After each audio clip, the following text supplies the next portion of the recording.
Sheikh Abubakar bin Zubeir bana kwamba tufanye hivyo.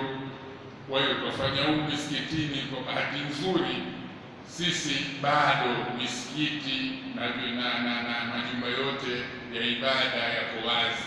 Wenzetu sasa hivi walia hawana Ijumaa, hawana jamaa. Kwa hiyo tuomba ndugu zetu Waislamu, tutaswali, maliza kuswali tu tutakuwa na dua ya pamoja kama vile tulivyokuwa tukifanya ndani ya mwezi wa Ramadhani.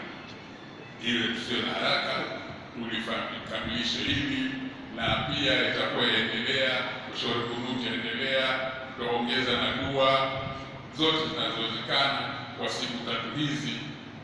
Na hii Ijumaa ni penalty, tunasema yaweza ikawa ndio Ijumaa yetu ya mwisho, twaweza tukawa na Ijumaa nyingine.